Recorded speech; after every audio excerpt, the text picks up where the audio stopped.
Charles was a billionaire who had made his fortune in tech. And now, at 62, he lived alone in a grand estate on the outskirts of New York.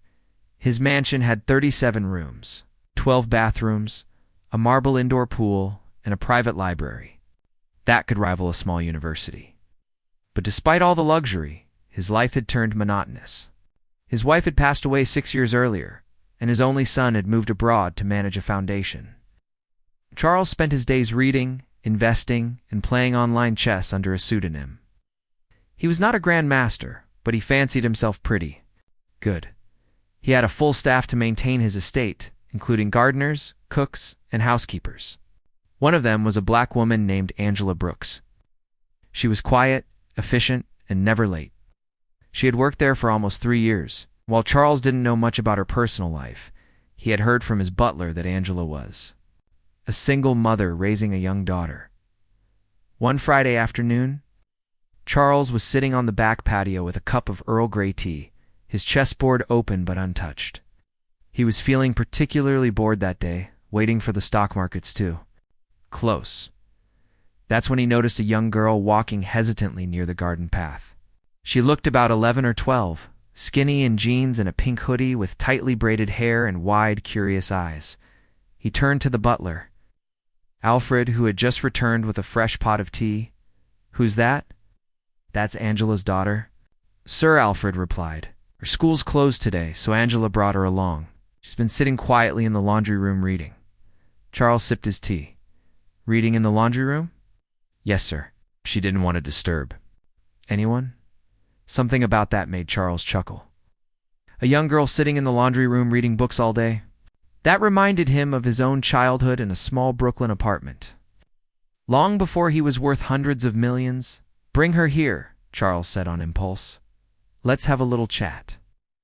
Alfred hesitated. "Are you sure, sir?" Yes. "I'm not going to bite the child." A few minutes later, Angela came out, looking both nervous and confused. Her daughter in tow? "I'm sorry, Mr. Winthrop. Was she causing trouble?"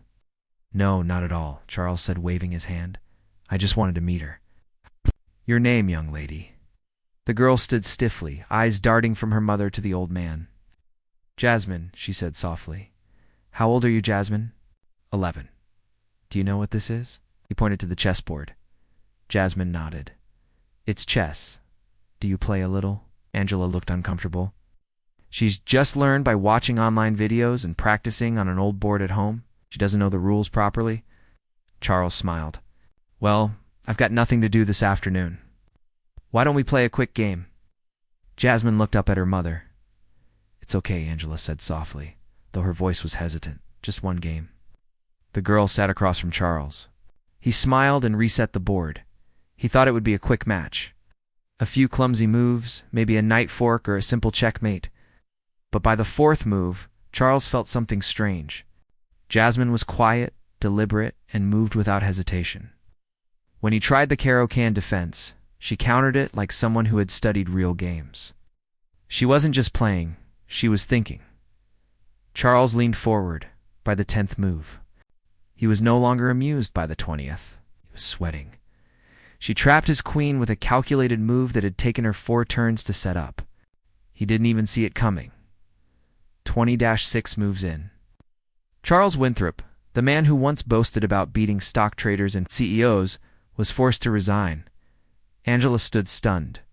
Jasmine looked a bit worried. "Did I do something wrong?" she asked. Charles was staring at the board, then looked up and burst out laughing. "You've got to be kidding me. You're 11. Jasmine nodded cautiously. "Where did you learn to play like that?" "Why watch Grandmaster Hikaru in Gotham Chess?" "On YouTube," she said, "and I play bots online. My username is ChessQueenJ." Charles stood, still amazed. "Well, ChessQueenJ, you just made my week. Would you like to play again sometime?" Jasmine smiled for the first time. "Yes." Over the next few weeks, Charles began inviting Jasmine to the patio every Friday. At first, Angela was hesitant, but Charles made it clear it was entirely optional and paid her extra to cover the extra hours. Soon, Jasmine was becoming a regular visitor. He gave her books, Bobby Fischer's 60 Memorable Games. My System by Aaron Nimzowitsch, and The Life and Games of Mikhail Tal. She devoured them. He brought out his old chess clock and taught her timed matches. She adapted instantly. One day he asked, "Do you want to compete in real tournaments?" Jasmine nodded shyly. "But we can't afford it. The travel, the entry fees." Charles didn't respond immediately, but that night he made a call to his old friend, Harold Benton, retired chess master and former director of the state's youth league. "I've got someone for you to see," Charles said. "What age group?" "She's 11. Judged by age, Harold agreed to come by that Saturday. Charles warned Jasmine that a very good chess player was coming to visit. When Harold arrived, he brought a digital board and sat across from Jasmine with a casual smile. "Let's have a little game, shall we?" The game lasted 40 minutes. By the end, Harold was leaning back, rubbing his jaw. "She's something else," he murmured. Charles beamed like a proud grandfather. Harold added, "She has natural intuition. It's rare. Not just talent, she feels the game." Within a month, Harold pulled strings to get Jasmine into the state-level junior chess tournament. Charles paid for everything, the registration, hotel, transport, meals. Angela resisted it, first saying she didn't want charity, but Charles insisted it was an investment, not a favor. Jasmine entered her first tournament as an unknown. Most of the other kids had coaches, custom gear, even nutrition plans. Jasmine arrived in the same pink oud. In the opening rounds, she beat everyone by the semifinals. Whispers had spread, the Maid's daughter is crushing them.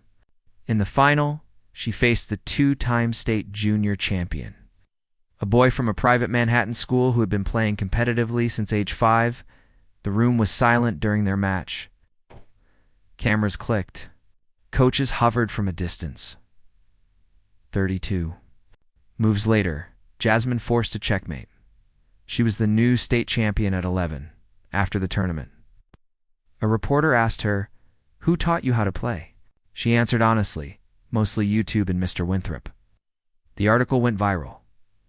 From laundry room to chess queen, read one headline. Tech billionaire discovers hidden genius in Maid's daughter, read another. Requests came pouring. In TV interviews, scholarship offers, training opportunities, Charles set up a trust in her name, with lawyers to handle everything. He hired Harold as her coach and arranged for her to get proper equipment and formal lessons. More importantly, he convinced a private school known for supporting gifted students to offer her a full scholarship. Angela cried when she heard the news. "I always knew she was smart," she whispered, "but I didn't know how far she could go." Charles smiled gently. "She's not just smart, she's brilliant." Over the next year, Jasmine competed in more national tournaments. Won most of them. At age 12, she was invited to an international youth event in Europe. Charles traveled with her, cheering from the sidelines like a proud father. He sometimes thought about that first afternoon, the girl wandering near the garden path, the dusty old board, and his own arrogance. He had invited her to play as a joke, a way to kill time. But Jasmine wasn't the joke, she was the future. One evening, after she had returned from a practice session, Charles asked her, "Do you ever think about becoming a grandmaster?" Jasmine grinned. "That's the plan. And after that, I want to teach girls like me," she said simply. "Girls who don't even know they're good because no one gave them a chance." Charles nodded slowly. "Think that's the best move you've planned yet."